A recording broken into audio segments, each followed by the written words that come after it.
नमस्कार, चंद्रकांत भी भट्ट अमेरिका से। ये अमेरिका है जहाँ इतनी ज़मीन है, इतना बड़ा देश है, नेचुरल रिसोर्सेस हैं, और दूसरी तरफ उनसे 1/5 ज़मीन वाला देश है भारत, और 5 गुनी पॉपुलेशन है भारत की। 1947 के पहले 1942 में 33 करोड़ जनसंख्या थी, वो आज 140 करोड़ पहुंच गई है 2025 में।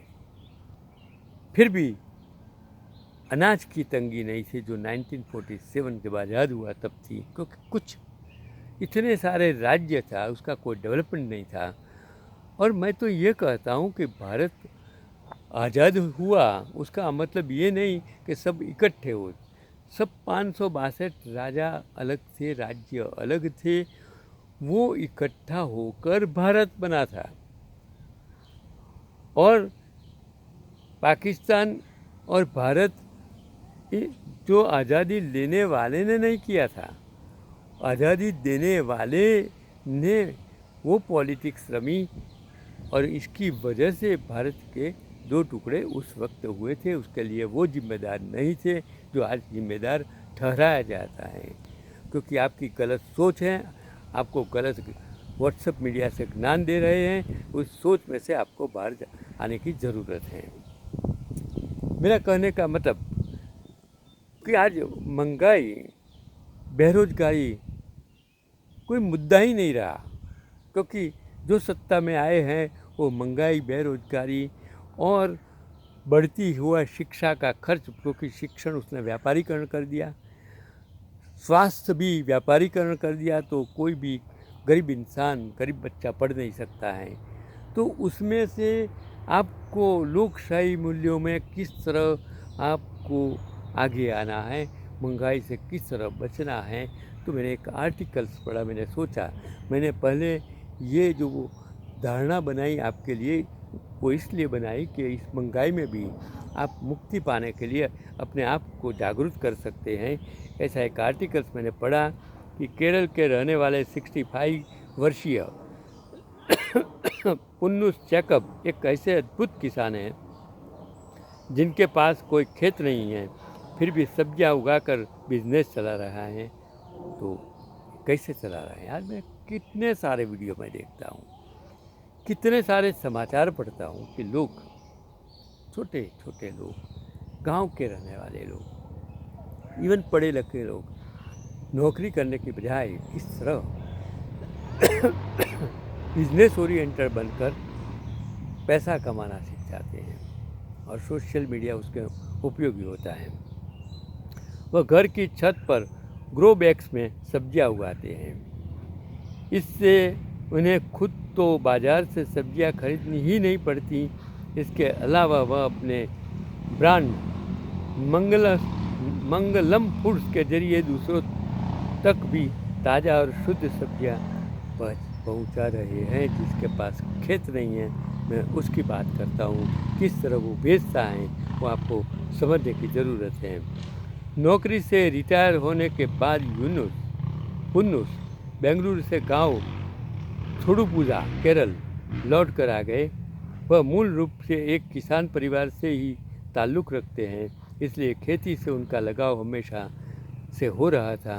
और रिटायरमेंट के बाद उन्होंने खेती के शौक़ को आगे बढ़ाने का फैसला किया, लेकिन बड़े पैमाने पर खेती शुरू करने के लिए उनके पास ज़मीन नहीं थी, इसलिए उन्होंने अपने गांव के घर की छत पर ही सब्जी उगाना शुरू किया। आज उनकी 3500 स्क्वायर फीट की छत पर हर दिन तकरीबन 20 किलो सब्जियां उगती हैं।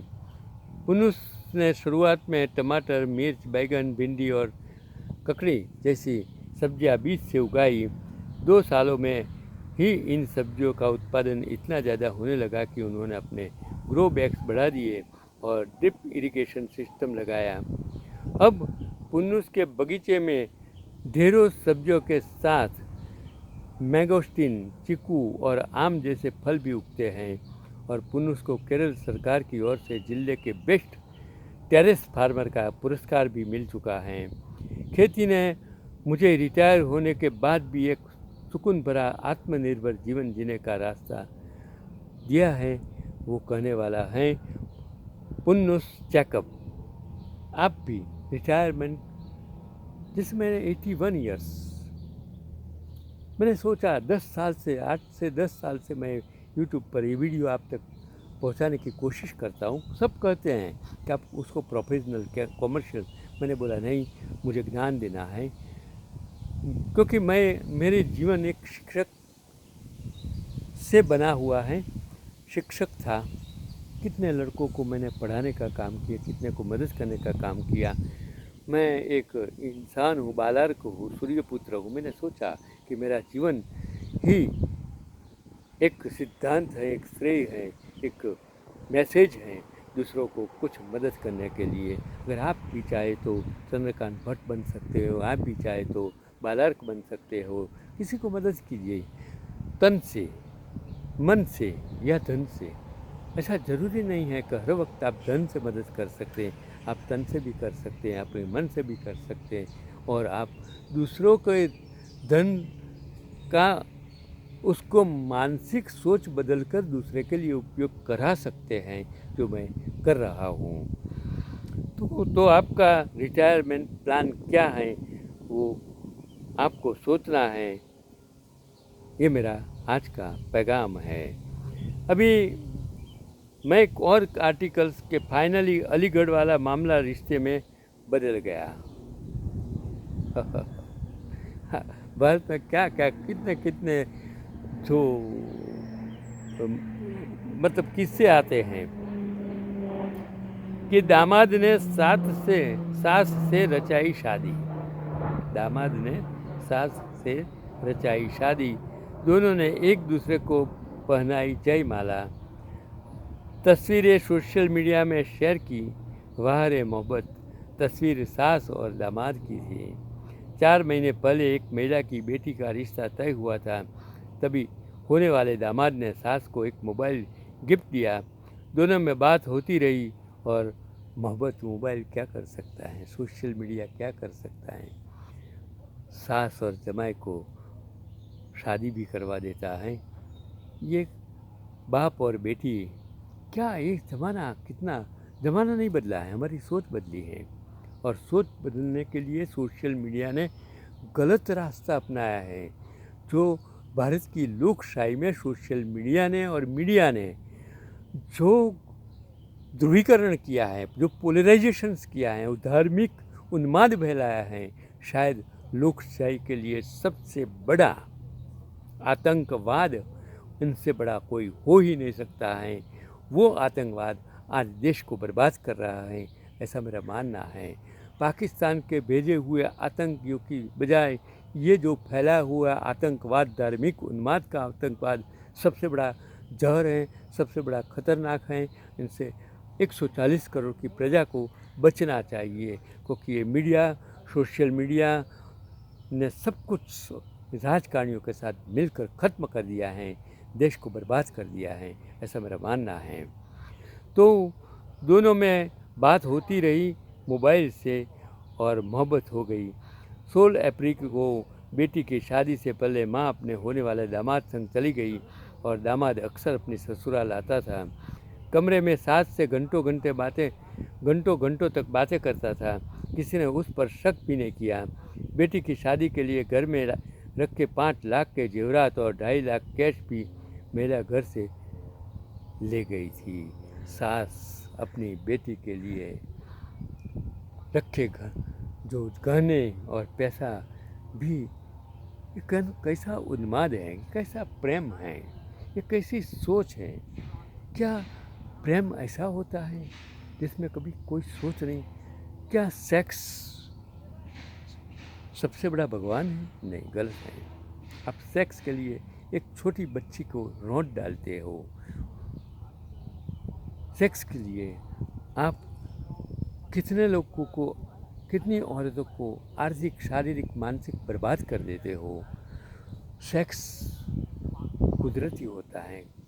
सेक्स और प्रेम का मिलाप कभी नहीं हो सकता है। अगर आपको सेक्स ही जीवन लगता है तो रजनीश को पढ़िए, आपको मालूम हो जाएगा कि सेक्स क्या होता है, प्रेम क्या होता है। उसने सेक्स और प्रेम के बारे में बहुत कुछ लिखा है। शाकुंतल को पढ़िए, ये सब कुछ आपको सिखाएगा कि प्रेम क्या होता है।